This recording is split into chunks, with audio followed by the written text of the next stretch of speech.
Moyinda, Mambu Masobele, Bana Kisasa, Mambu Melunga, Masolo Yassika, Kin l'artiste. Kala nanya boya Kin l'artiste. Yo boya moyo nani, Okotuna Ngulu, Kala Kotokuna, Mbongwa Kala, Mukomboso, Mbongwa Zaï, Balia Makalisusu te, mais Kin l'artiste franc-congolais.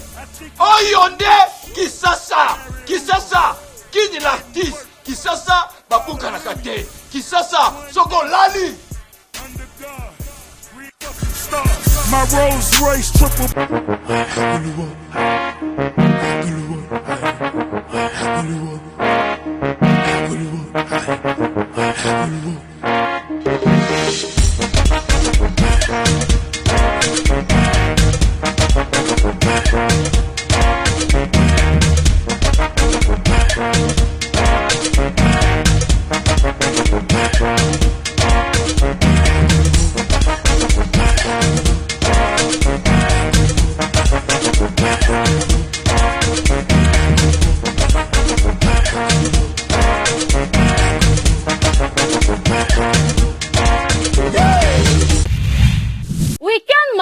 Nabino banso bozui libaku ya kolanda magazine Kin l'artiste ezali bongo moko ya betoile ya communication la polyvalente nde na ponami pona basango ya lelo tika ete kimia eumela na mabota na bino kasi mokolo ya lelo boyeba que CENI a lancé officiellement opération ya enregistrement ya ba candidature ye moko le maestro Zaki wana pona commentaire.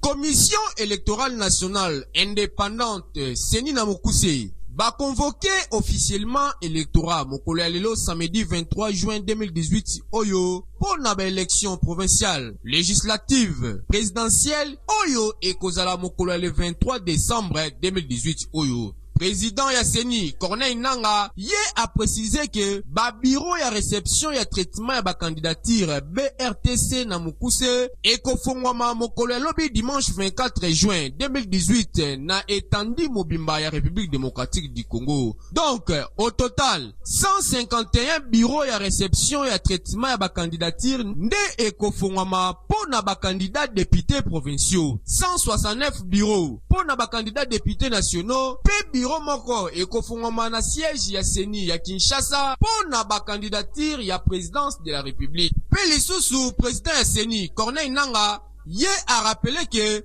caution oyo esengeli na ba candidat député provinciaux bafuta ezali nde ya 1 million de francs congolais au lieu de 1,6 million francs congolais. Pe na oyo etali présidentiel esengeli bafuta 160 millions de francs congolais pour na candidat président de la République. Donc, ba candidat nyon surtout oyo bozali wana pour na députation provinciale et singeli boye ba ke mokolo ya lobby depuis ba candidature ici et bandi. Oya kolala mitaliye.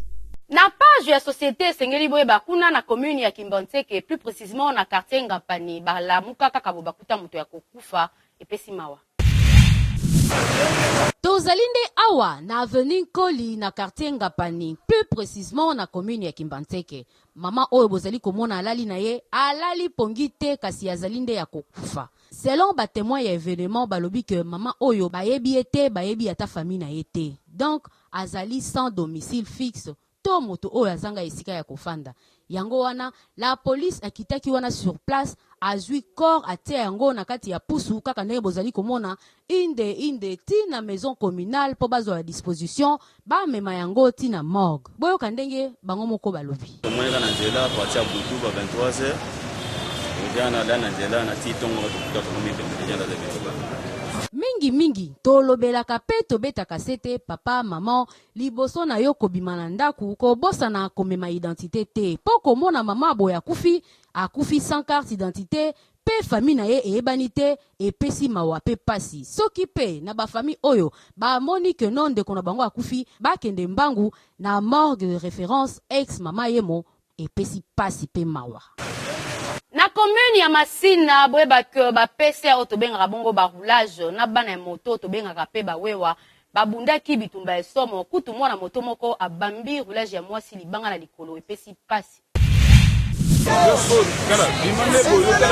Tongo Yalelo, vendredi 22 juin 2018, à Wana commune ya Masina, plus précisément, na arrêt de bus Oyo ezali en face ya Kingasani ya Suka, bipai wapi, baroulage, elongo na ba montar, tope ba wewa, ezalaki nde benda bika na ndenge ya defoite.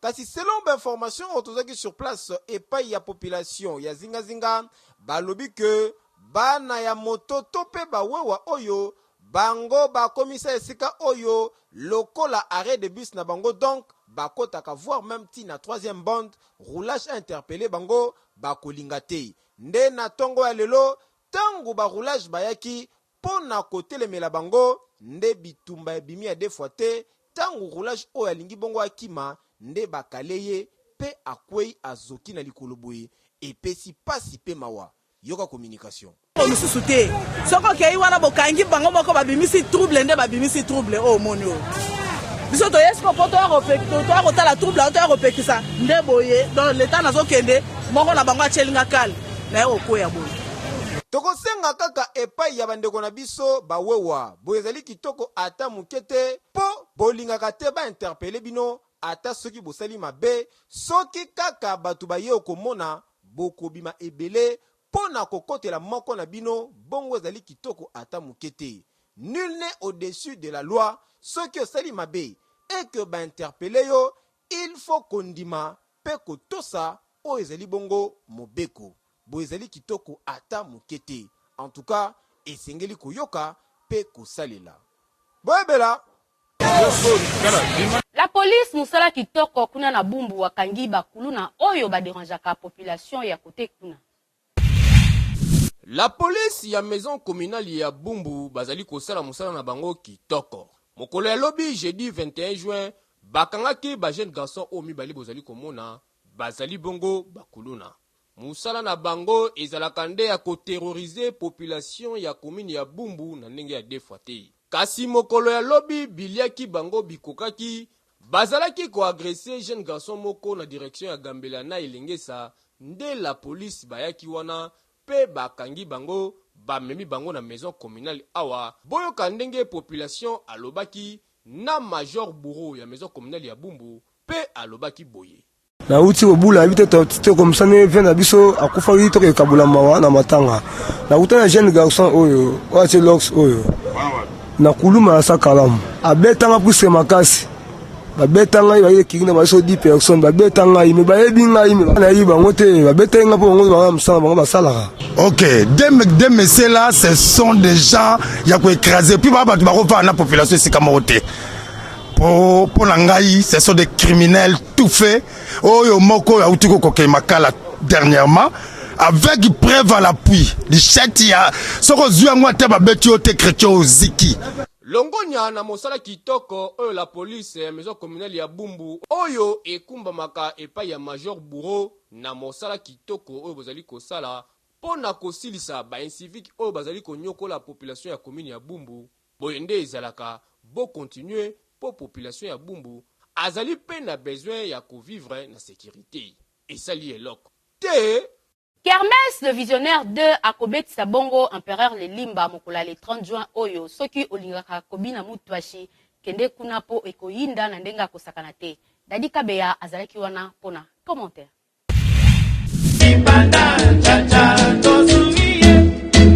Ndeko ya Congo Kinshasa yoka l'unique événement pona mois de juin oyo Kermesse Beni le visionnaire abongisa le bino mobange na concert mokolo le 30 juin avec l'empereur le Limba wa Kochila et les Bayouda du Congo boya kobina musique ya mutwashi na mabina ya Simba Ngolo yokela ngai eloko oyo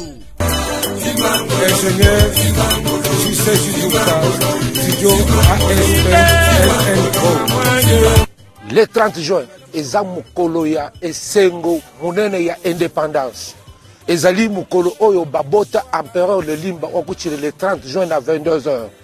Mama na ye akufa le 30 juin à 22h. Mwana ne aliboso abotami le 30 juin à 22h. Après ba défilé, après ba fête na biso nyonso, tokoya ko fêter awa le 30 juin et na Beni le visionnaire 2. Adresse ezali kaka se moko mokolo le 30 juin awa na kermesse Beni le Visionnaire oyo ezwami na avenue Sayo numéro 1 référence centre d'accueil ya bakimbangiste boya kopi na mutwashi na empereur Lelimba wa Kuchila po esala iloko te Kapuku Tambwe Surya Bayamisela Waye Zambe Koko Yaya Pemo Konzina Kinshasa na Afrique centrale Mobimba na masolo ya développerie Yayo les sauveurs du Congo, les bâtons de Moïse, le coach Eric Mwamba, papa maman, au bêta qui développerie 2019, na ba cyber café news Eric, ya ville province de Kinshasa, yeba ya moke, déjà ba résultat, yeba naki kobima depuis le 15 mai 2018 oyo, pe ba gagnant, awa na cyber café Eric, bazali ebele, ya koloba kutu azali te, pour cyber café Eric, azali toujours qu'on continue à battre record. Na 1000 francs congolais à Bomba. Yaka na accusé les réceptions na yo. Pour na côté la résultat. Ya développerie 2019 oyo. Womo na États-Unis d'Amérique na facilité. Organisi esteli. Tiens, papa, maman. Ata ceux qui ont fait qui développerie wapi. Ceux qui ont gagné. Que Zali attend à diffronter. Yaka na cyber café Eric. Pas console la yo prise en charge Mobimba. Ko panda e bandeli. Keno na suka. Oyo etikala ko salema nulle part ailleurs. Cyber café Eric n'est au loba bisu to sawana na service ya peuple congolais. Donc au Bongo na c'est une réalité. Na cyber café Eric va tout gagner. Prise en charge de la route à Olobati. Alors net to loba en direct. Parce qu'il y a moi 3 personnes baganga. Mais c'est comme ça on va ça doubler. C'est-à-dire 6 personnes. Le bateau qui était tout droit direct, il y a États-Unis. Yaka na ba cyber café Eric, na 11e rue du métier industriel, soki oleki LPP, na commune ya Kalamu, okokuta bango sur avenue Victoire, numéro A20, non loin ya maison communale ya Kalamu, pe na commune ya Matete, kaka na terrain ya école Chobo, boza Mobimba. Irosale loko. Yebela. Tokende na commune ya Banda et plus précisément na avenue Imbela pour na koyebisa bino ke mutu akufi na kati ya rivière Makelele et pesi pasi pe mawa. Ebele batu oyo bozali komona batondi ebele boye bayende kota la jeune garçon oyo bozali komona alali boye bazali kobimisa na kati ya mai azali nde ya kokufa. Tozali awa na avenue Imbela na rivière Makelele na commune ya Bandalungwa. Kasi selon ba témoin événement balobi ke jeune garçon oyo avandaka nzinga awa lokola na bapale na bango bavandaka bazalaka bongo na ba installation hygiénique te nde bango ba préféraka na bango koya kosala ba besoin na bango na kati ya rivière oyo. Kasi tangu alamuka aluka koya kosala besoin awa na kati ya mai oyo nzoka nde akweyaka na ye maladi ya ndeke tangu crise wana ya epilepsie ebeta ye akota na kati ya mai nde akufa sur place. Botala bino moko epesi pasi pe mawa population bazangaki maloba te na micro ya magazine Kin l'artiste.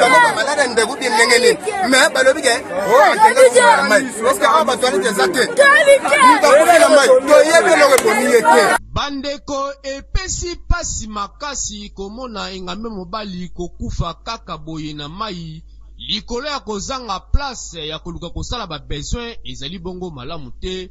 Papa mama bino ba oyo bosombaka mapangu tangu bozali kosomba bo prévoir pe esika ya kosalaka ba besoin ole ya kosomba kaka place ya kolala esika ya kosala besoin ezala te po botala ndenge mbinga ya mobali akufi boye nyonso kaka akufi boye pona kokende koluka kosala ba besoin na mai pe maladi ya ndeke ikangi ye akufi esali kitoko ata mokete pasi pe mawa. Olingi bana na yo bakola na santé kitoko pesa bango poto protivap balobi yango eza suka na séquence pe suka na feeling po mikolo pe bazo buka lutu.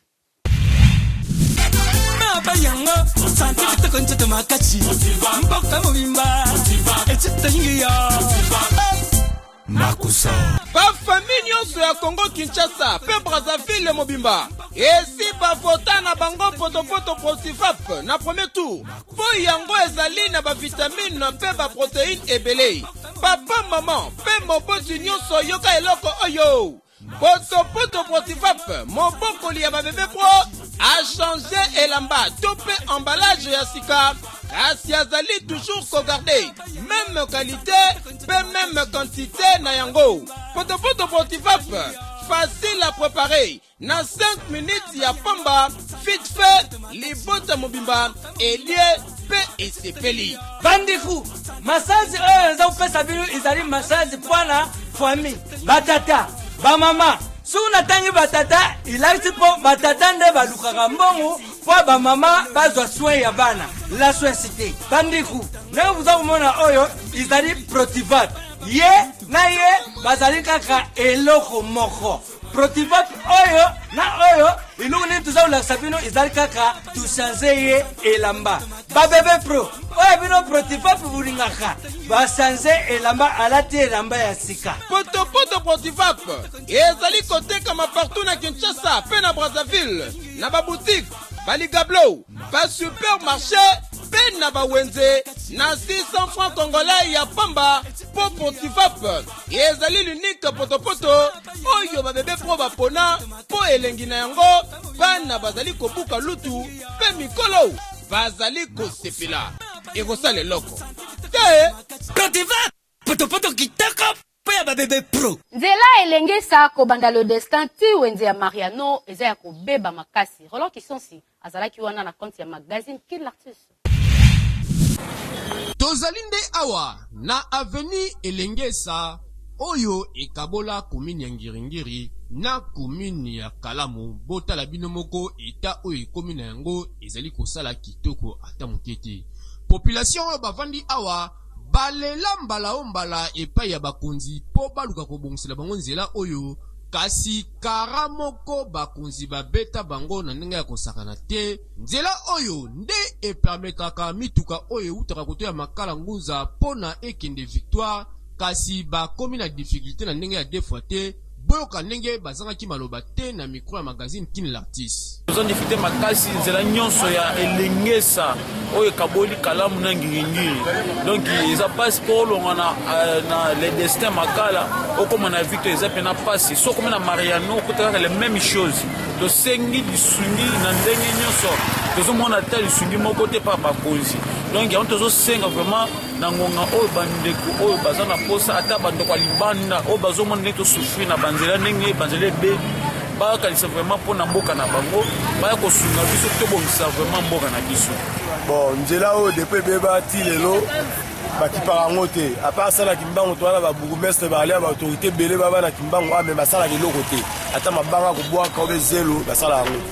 Bakonzi ya ITPR na ya Foner esengeli na bino bobwaka lisu na avenue Elengesa pamba te depuis ebeba esi esali mikolo ebele na ndenge ya kosakana te. Population oyo bazwami awa bakomi na difficulté makasi pona kose diriger na victoire esengeli bo trouver bango solution po esala eloko te.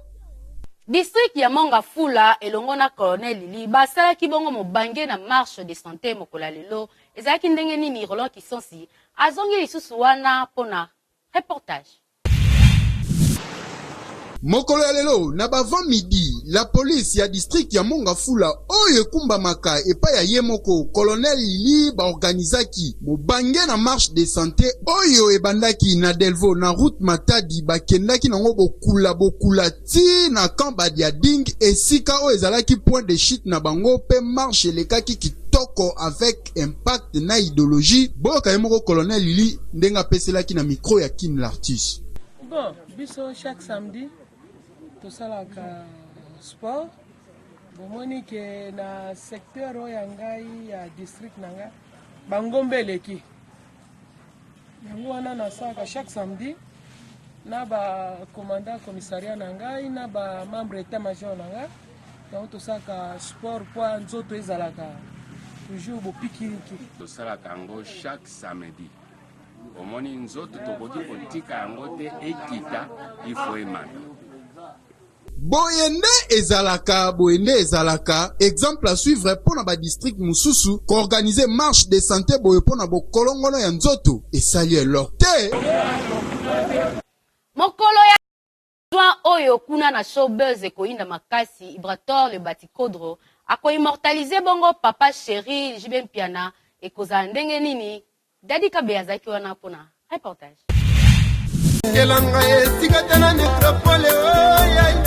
Kinshasa, Brazzaville, paix, Angola, en ébullition, papa, maman, yoga. L'occasion, il y a unique événement, il y a l'année 2018, oyo, et Kosalema le 29 juin. Nakati ya Mobange na salle de spectacle, showbuzz, na Covid Nyanganyama, et pas wapi, par contre-maître, bako livré, Mobange na concert historique. Dénommé Ibrator Mpiana, le Guatikodro contre-maître, chante Jibe Mpiana, papa chéri Binadamo, le Salvatoria de la Patria, et Koinda Mabe, na showbuzz, et pas wapi, agua immortalisé, des sons vivants, papa chéri Jibe Mpiana, et Kozala Somo. Ibrator Mpiana, Robeta na showbuzz, le 29. Awa, le 29 juin, date historique, concert dénommé Hommage au souverain Bin Adam, souverain premier, papa chéri Bin Adam, Motopamba, l'homme qui a mis l'odon. Juin, avec un vrai tonton, un vrai Joe, tout papa chéri Ngarabayoji, Tokutana Awa, c'est 29 juin, Ibrator Mpiana, hommage au souverain premier. Leader à Pembe, leader à Moufoudé. Kini Mobimba, Congo Brazzaville, venez nombreux, vous allez jamais décider. D'accord, Kinshasa, 3 d'entrée, VIP en or, $50, VIP normal, na $30, paie entrée normale, na $10, ya Pamba, Oza Mobimba. Yebela. N'importe quoi. James Mouloumé. Ekoki pe kozanga te jamais eleka rubrique na bino bolingaka makasi oyo ezosala buzz mikolo oyo bulu yeke plus bakisela kango original en mode 4G ya motuna lelo ezome epa ya nani pe tuna mi epa ya nani tola eloko ezala mote bulu yeke nde kindoki kati na nkolo bote kombo na ngai ezali jetro natalaka bulu yeke mingi question na ngai ya lelo ezali boye bibliothèque ezali moto asalaka ba bible to moto atangaka ba bible mingi bo répondre ngai bibliothèque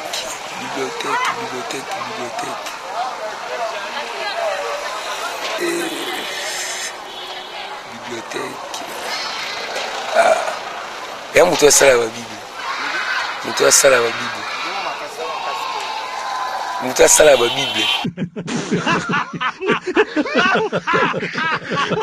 bibliothèque ezali mutu oyo asalaka ba bible to mutu oyo atangaka bible mingi mingi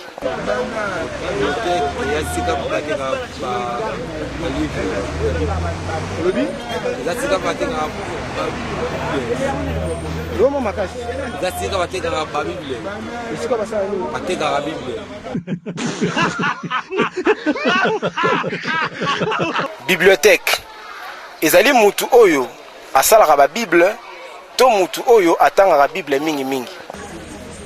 Bibliothèque ya place ya bombaka bible. Place ya bombaka bible. Place oyo babombaka bible. Bibliothèque ezali mutu oyo asalaka ba bible to mutu oyo atangaka bible mingi mingi. Bibliothèque eza mutu asalaka bible te, eza pe mutu atangaka bible mingi te. Bibliothèque c'est un endroit où bagarda ba livre oyo batu bakoya kosala recherche des étudiants n'importe qui alinga sala lecture na ye akoya na bibliothèque luka livre oyo aza nango posa akozwa yango na bibliothèque ndi atanga. Voilà, ndeko Eli tolingi toyeba bibliothèque ezali mutu oyo asalaka ba bible to mutu oyo atangaka bible mingi mingi. Ke bibliothèque ya mutu atangaka bible mingi te epeska batanga basala batanga ba bible te. Bibliothèque esika ba bible sala esika babomba ba bible esika ba bible fandaka esika ba bible salaka yango babenga bibliothèque. Bibliothèque ezali mutu oyo asalaka ba Bible to mutu oyo atangaka Bible mingi mingi. Bibliothèque ezali mutu asalaka ba Bible. Olobi?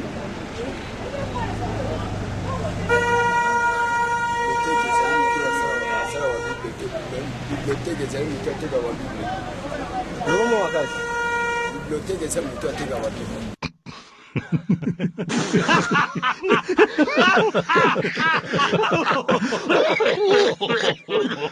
Boulouye que Bliss ne tombera jamais, ça c'est l'original, parole du maître, ça parle plus trop. Quand on connaît, on connaît.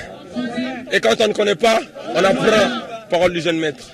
Bino moko bomoni ndenge buluye ke kotelaki bino na bandaku osimbi bapandi boseki na tango bosekaka biso pe ana magazine Kin Lartus tosalaka lokwa bino kasi bobosanaka te ya kozwaka papier pe stylo mpona konote bosimba pe bo comprendre que bibliothèque ezali nango mutu oyo asalaka bible te to pe mutu oyo atangaka bible te kasi boyebaka bibliothèque ezali celle oyo baexposaka barevue balivre to pe ba dictionnaire pe biloko ya usage o etali na lecture yango nde babengaka bibliothèque na banza to comprendre pe bo comprendre ndenge to komi na suka ya magazine na biso kasi tika to continuer na page rose oyo. Joyeux anniversaire na madame Muchi Izeidi Lidi oyo azali bongo molongani honorable Muchi Panda. Madame Lidi tika ete nzambe apambola yo abatela yo pe na buji moko oyo obakisi mokolo ya lelo. Topesa mbote ya kilo epai ya maître Magi Makese balobi fomak toselaka kilelo po esalaka bien. Topesa lisusu mbote ya kilo epai ya Cordon Jean Serge Onyumbi oyo yepe azalaka molandi ya magazine Kin Lartus kuna na jeunes vieux. Toloba lisusu nini? Tout travail mérite bien son salaire. N'importe quoi dit. Oh tout nangulu ngana bino. Tomona nika na semaine ezo ya posta le loko. Te!